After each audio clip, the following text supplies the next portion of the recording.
Hey guys, and welcome back to the Player Zone YouTube channel. Super excited about the Premier League season coming up. It is merely days away now. We are so close to it starting all over again. The agony, the excitement, the ups and downs, the roller coaster that is the Premier League season. And we've done some ladder predictions on the away day show, the full show, but today I'll be doing some more season predictions for this 23-24 season in the Premier League. I'll be going through my top four, my relegation, who's going to make the European spots, the Golden Boot race, the Golden Glove race, my surprise dark horse team, the best signing of the summer, the flop signing I believe, the flop team, someone's going to underperform, the team with the best business over the transfer window, the manager with the most at stake, and finally finishing up with a player with most at stake. Please, if you enjoy the video, like, subscribe, and share with mates, and let's get straight into it.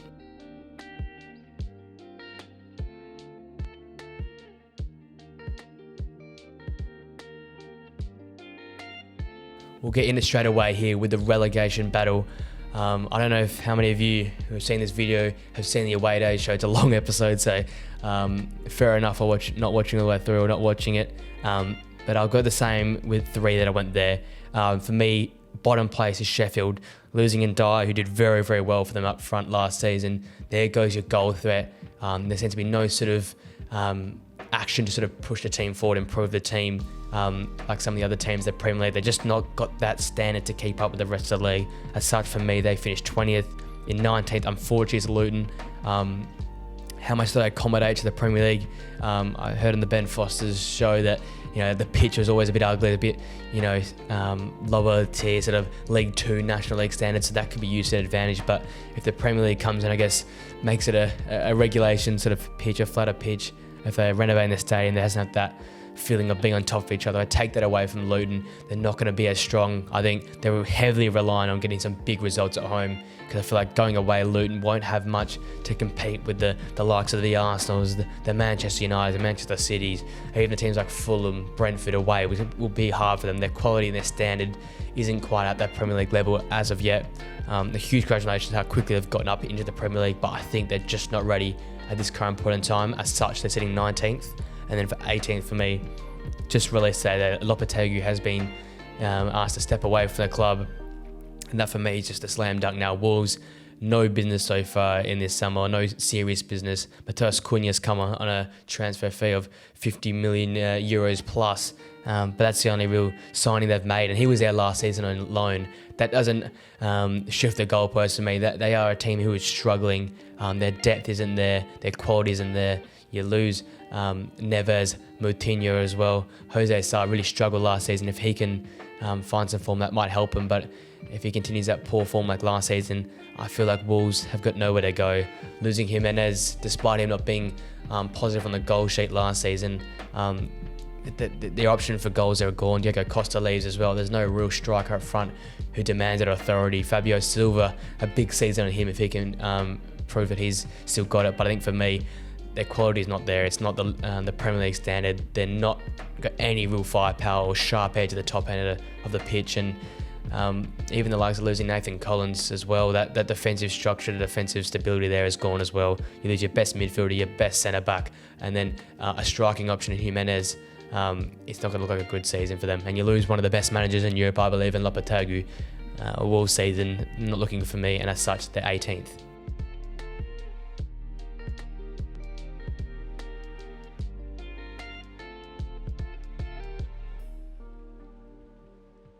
Moving from the bottom half of the table, the bottom three, to the top four now, Champions League spots. Now, it's a big tosser for me. For me, obviously, Man City are winning the league. Second, third, and fourth, I think it's going to be closer than I first initially expected. On the away day show, I was a bit confident with Arsenal second, but I was tossing up between a few teams there, but I think I'm going to stick with it. I've got Arsenal in second for me. I think the signings they've made, the play in the Community Shield there was very positive. I like their structure of play. I don't think it's enough though to compete with Pep and City. I think they'll do it. They'll be the first team to win 4 English League titles in a row. And if any team is going to do it, it's going to be the Pep team. The Haalands, the De Bruynes of the world, just too solid, too strong. And getting Guardiola now as well, you're adding even more further defensive depth to an already stacked defense. I think they might have lost some depth in midfield. you lose Mahrez there on the right-hand side as well. You lose Gundogan to Barcelona, but Kovacic is a great replacement. He might not be the same quality and standard, but he'll do a great job. I think we all forget he was a Real Madrid player a few years back. He's won a Champions League with Chelsea. He's not someone to be slouched at. He's a solid midfielder. Might not be the Gundogan standard, but a very solid standard as such. I think they just keep doing what they keep doing. Might not be the treble this year. I think the Premier League will be Manchester City's. They'll kick into gear at the right point in time. I'm going to stick with Arsenal second. As I said, the Community Shield showed me enough. I like the Declan Rice, Thomas Partey midfield combination. Gabby Jesus, that fitness of him will be very important. I think if he's out for longer periods of time this season, they may struggle again. The depth's not quite there in the front, and the number 9 role there. Kai Havertz for me is not number 9. People were talking about him playing a bit deeper. I think he realistically is the Odegaard spot, the number 10s where he'll play his best football. He won't be playing there over Martin Odegaard, the club captain. So a weird signing for me. Where does Havertz quite fit? We saw he struggled at the number 9 spot in the Community Shield. So if they're having him up front when Gabby Jesus is out this season, it's not looking good for Arsenal. But I think they've improved in depth in certain positions, like the Yuri Timber, who's a versatile centre back. You can play at left back, play at right back. You got him there. Declan Rice supporting the midfield. That covers that midfield depth problem. And I think Mikel Arteta's on the right track. They're going in the right direction, but I feel like they won't have enough to beat Manchester City. And then coming to those 3 and 4 positions, I think I'm going to stick with my guns. I think Liverpool will have enough this year. A big year for Curtis Jones and Bajcetic to be the holding midfielders if they don't get Lavia in the end. Obviously, the McAllister, Szoboszlai midfield, the 2 new midfielders there, a whole new midfield for Liverpool. It's going to be exciting. It's very progressive. It's the ball at your feet. It's carrying the ball. It's a different style of gameplay. I'm assuming they would be incorporating that tucked-in fullback system they did at the end of last season with Trent tucking in. Even Robertson could tuck in at times. So they play that sort of Man City Arsenal type where you have 3 at the back end possession. It'll be interesting to see how they go about it. I feel like Klopp, he's probably the second best manager in the world behind Pep Guardiola, so he'll adapt. He'll find a way for Liverpool to keep winning, and as such, he'll be there, and Liverpool will be there in 3rd position. And then Manchester United for me are in the top 4 again, strengthening the squad. I think the Amrabat signing will be very, very big for United. I think Mason Mount, he's sort of in that central midfield box-to-box role. I don't think that's quite him. I feel like him and Bruno are very similar players, so Amrabat, that signing will be crucial for me. Looks like Maguire's on the way out. That gives you 30 to 40 million pounds there. Go and splash of cash there. Go on Amrabat. Get that midfield depth sorted. You got a very strong midfield there for. I think the striking problem is still going to be a problem. Obviously, Højbjerg looks like he won't be playing the first sort of month of the season due to an injury he came across with. So the striking option again, does Marcus Rashford play down the middle? Does Alejandro Garnacho play down the middle? How does that work? Does Sancho play as a false 9? Ten Hag's tried things in pre-season, but I still feel like United need another striker and Amrabat to add that depth, to add that solidity, to push on. If they're going to do well in Europe and do well in the Premier League, they're going to have a few more signings, I think. So with the squad currently, how it's made, I feel like 4th place is the best Manchester United can do this season.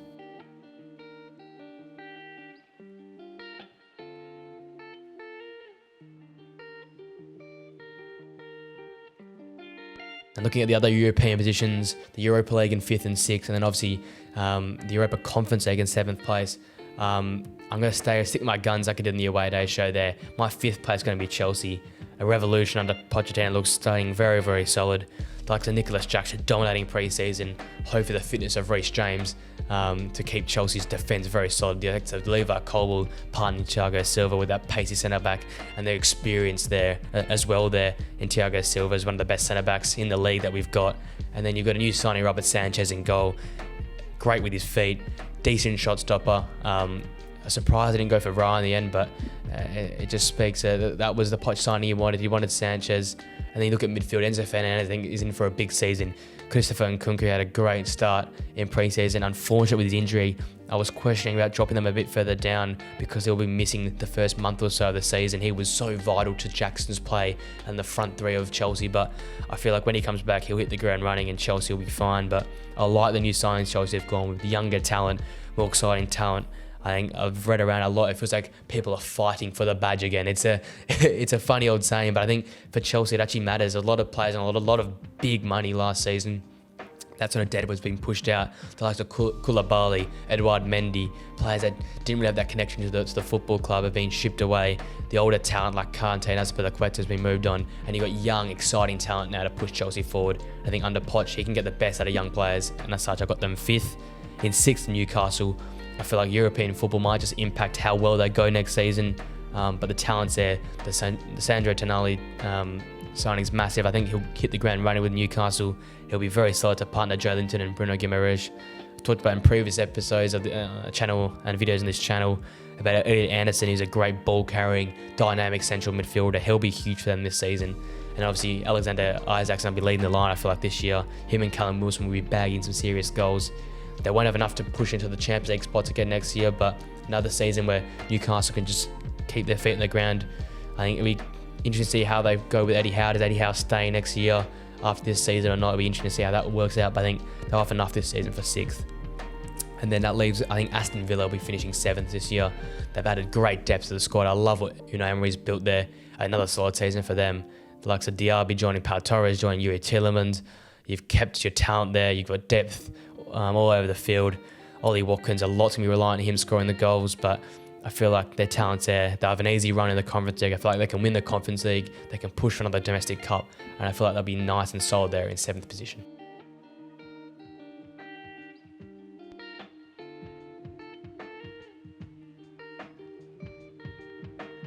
We now come to the Golden Boot Award, and this is a slam dunk. Yeah, life has, as promises, you got death, taxes, and Erling Haaland winning the Golden Boot.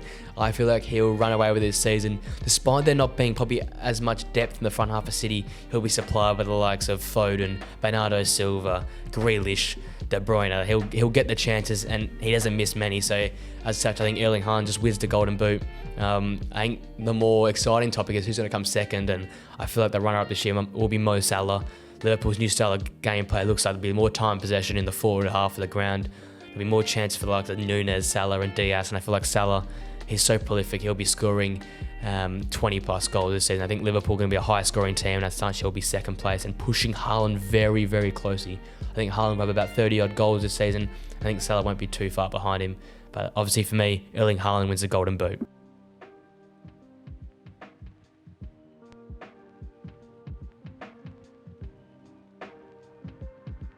All right, now we come to the Golden Glove Award, and I feel like, again, it's a boring answer. I'm going to go with Ederson. He didn't win it last year, and obviously David De Gea won it last season, but I feel like the lack of depth in the front half of the ground and the midfield this year for Manchester City means a lot of focus on that defensive structure, and Pep's going to put a lot of emphasis on that this season, being more careful in possession and being better in transition defence. And so the likes of signing a Gvardiol to add to likes of Diaz, Stones, Akanji. You've got Ake there as well. Rico Lewis, the fullback. João Cancelo still at the club. Walker looks like he's signing a new deal. There's so many talents there at City in the defensive half. You can make 2 almost Premier League winning defences there. So the defence quality is there. I think Ederson, if he can make enough saves in the right moments in time, late in games, and keep those clean sheets, I feel like he's a slam dunk for the Golden Glove winner this year. They're going to have to change their style of play. They're being the hunted this season, City there.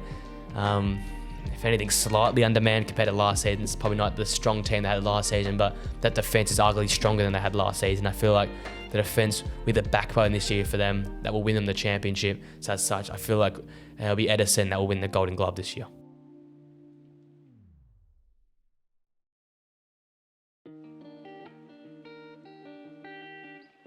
Coming to the surprise team, the dark horse team.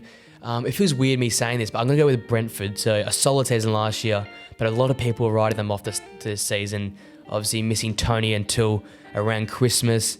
The budget's not quite there for them. They can't go spend the big cash. But I feel like there's a smart signing there in Sade, the young German striker. I feel like he'll produce some big goals at big moments in time for them this season. Obviously, Mbeumo can create his own goals. We see he's done that at times. Their midfield structure probably isn't the strongest in the league, but they're signing a Collins at the back to partner Ben Mee. Henry there at fullback. The loss of David Raya will be huge as a goalkeeper. Mark Flecken there as well. Szokoska there as well. The former Lazio man in the net. So you got some smart signings, some very technical signings, which Brentford have done well. They've done very well with their small budget they've had. They're not a big budget team. They can't be spending the big amounts. You look at Brighton as well, another team who spend very smartly. A lot of people are writing them off this year, but I have faith in Brentford. They might have a rocky start to the season, a few tough matches early on there, but I feel like once we come around to sort of match week 8 and 9, they'll get their head together, they'll work it out. And despite maybe being near the relegation battle early in the season. I think they'll kick away, and once Tony gets back, he will start smashing it in. You give Tony time to rest even further, he will come and dominate the league around that Christmas time, when legs are getting a bit sore and tired with multiple fixtures a week. I feel like Brentford will be well and surely away from the relegation zone. People have got him in the bottom half. I've got him probably 10th, 11th. I think I'm going to stick with 11th, but I think they'll do much better than many people think. They're my dark horse for the 23-24 Premier League season.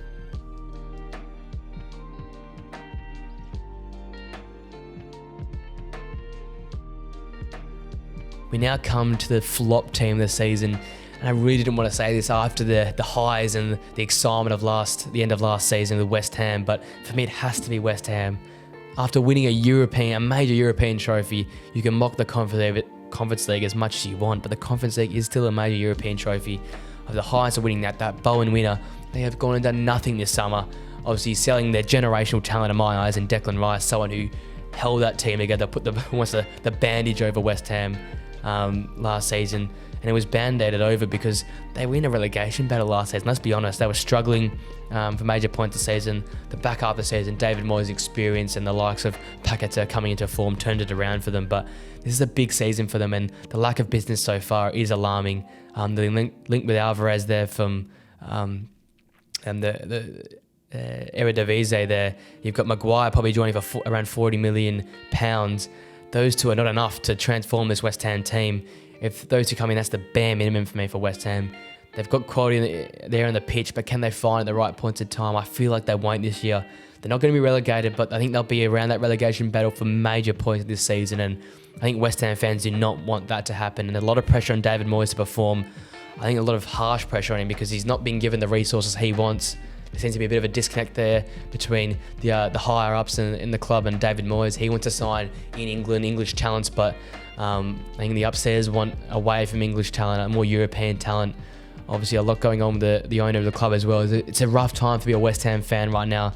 I hope they stay up. I love watching West Ham play. I love their fans. I love the London Stadium when it's bouncing. Obviously, European competition as well, the Europa League, so Thursday, Sunday fixtures. It drains any team, no matter what team, how big it is. If it's Liverpool, if it's Manchester United, you say sure, they struggled at the end of last season.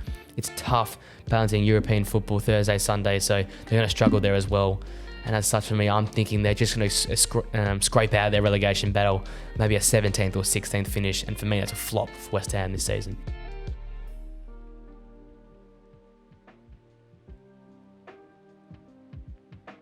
We now come to the signings, and for me, the best sign this year, it has to be Declan Rice. Take away that £105 million transfer fee. That wasn't on him. I think Arsenal, they've shown their cards. Mikel Arteta is serious about this season. He wants to take that next step. And towards the back end of last season, it was a midfield depth. It was a depth around the team, and the likes of Partey and Ramsdale sort of making some mistakes at times. But he's gone and got a leader there in the midfield, the captain of West Ham United, one of English best talents going around. I think one of the best for the future. We haven't seen the best of, I think, Declan Rice. He's been asked to do a role at West Ham just to keep them away from relegation at times, or get them results in Europe. With a party next to him, he'll be freed up, and I feel like Declan Rice, we can see the real Declan Rice. He's a great ball-carrying player. He's not just a holder. He's great with the ball at his feet. He's got a great passing range, and I feel like he's just as good going forward as he is defensively. I think he suits his Arsenal team so very well. That midfield, Odegaard, Partey, and Declan Rice as a three, that is so very dynamic, strong defensively, but also very good in carrying the ball the other way. I think Declan Rice will complement that team very well. I think he could be the missing link they need to take that next step and really, really push City this year. I feel like it's going to go right down to the wire this year, and it's because of the signing of Declan Rice. A leader on that field for Arsenal, and also someone who can do it both ways. He can carry the ball, who can be defensive and be solid for them, and I feel like that's the best signing this summer in the Premier League.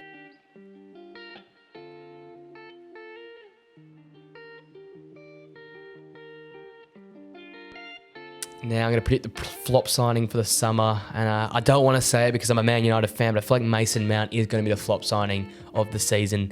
Come for big money over to Manchester United, around £70 million. A lot of reputation from previous years, winning the Champions League with Chelsea. Obviously, seriously underwhelmed last year with Chelsea, but who didn't realistically with Chelsea last season? A lot of people are hyping him up as a great midfield duo with trio with the likes of Casemiro and Bruno Fernandes, but I feel like for me, the Amrabat signing would be bigger for Manchester United. I think Mount sort of naturally at his best will be playing in the Bruno Fernandes position, and you can't have both of them at the same point in time. It just makes that midfield unbalanced for me. There's too much attacking movement, and too little defensive, work and work rate. As much as Bruno tries to work backwards, Mason Mount is not very accountable defensively, and that leaves Casemiro basically one out, trying to defend that back four. And with another sweeper keeper now that's got him on the edge of his box a lot, you've got to be a lot of pressure in that back line. And I feel like the Mason Mount signing just won't go the way we think. I think he'll spend a lot of the time on the bench, especially if Manchester United get the Amrabat signing. I think he'll be the perfect partner to go with the likes of Casemiro and Bruno Fernandes. Mason Mount, for me, he's the best as a 10. Against smaller teams, it may work having Mount and Fernandes there, but against the big games where your Manchester United want to win big games in Europe, big games in the Premier League, and push on and maybe push for a title or a cup here and there, you can't be having Fernandes and Mount in a midfield together. It's too unbalanced for me. I feel like he won't perform as well as such if he plays a bit deeper, and for me, he'll be the flop of the signing of the Premier League season 23-24.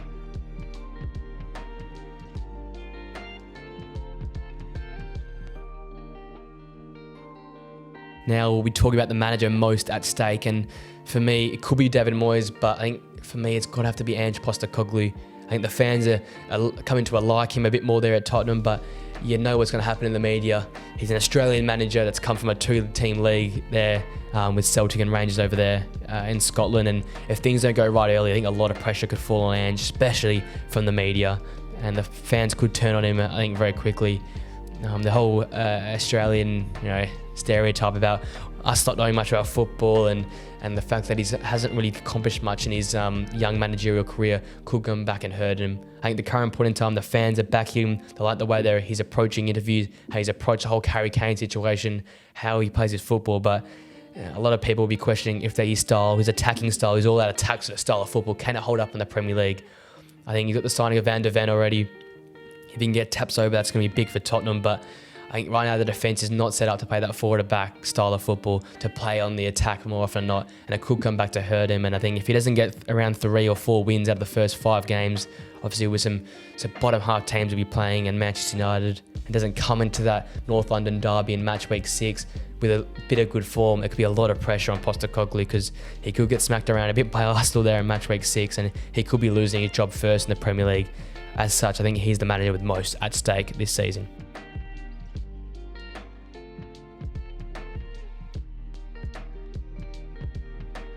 Now coming to the player with the most at stake, and it's changed very quickly for me in the last few days.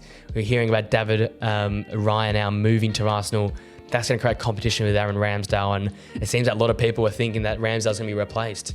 A lot of pressure on him, and I think as such he's a player with most at stake this season.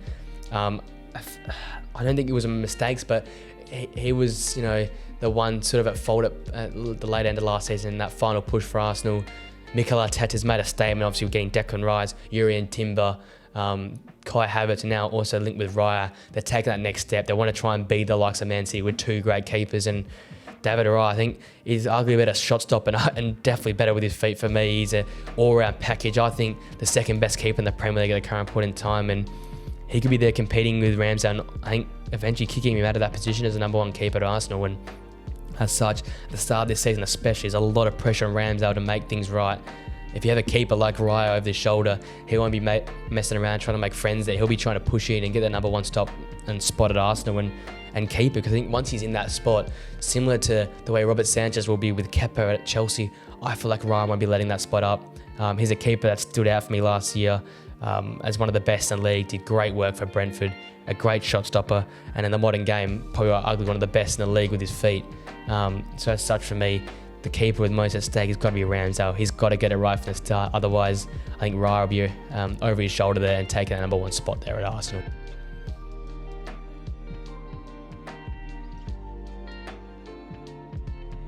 To finish up these predictions, I'm going to be talking about the team with the best business so far this summer. And for me, Arsenal are close, but I'm not yet sold on the Kai Havertz transfer. I like the work that Chelsea have done, but I'll have to see how it all works in the field with that young talent. Will it actually work out in the Premier League? So as such, I've gone with Aston Villa. They've basically lost no one, so no depth has been lost at all. And they've added some 3 superstars for me. Moussa Diaby on there on the wing, gives that pace, gives a direct nature to the winger that I think Leon Bailey gets underperformed for them last season. So you're sort of replacing him there.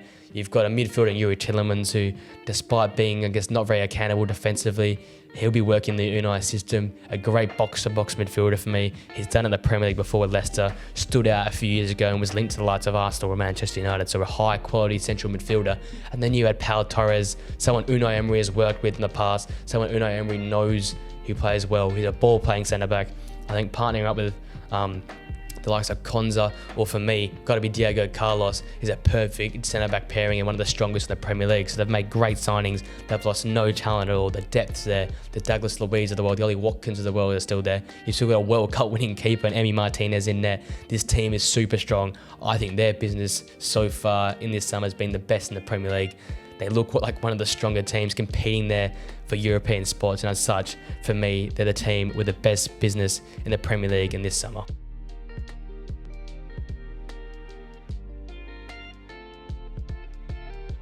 All right, guys, that wraps me up here for the Premier League predictions coming in to the 23-24 season. I cannot wait for this season to get underway.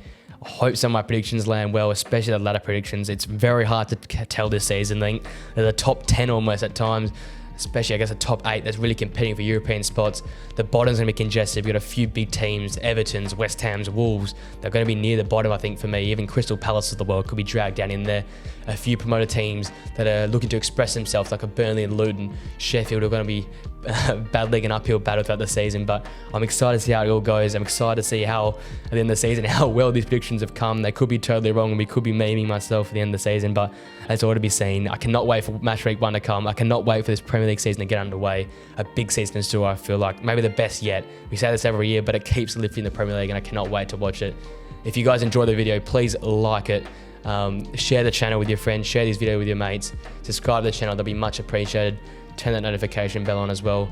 And please guys, enjoy the rest of your day and enjoy the start of the Premier League season. And I'll see you guys very soon.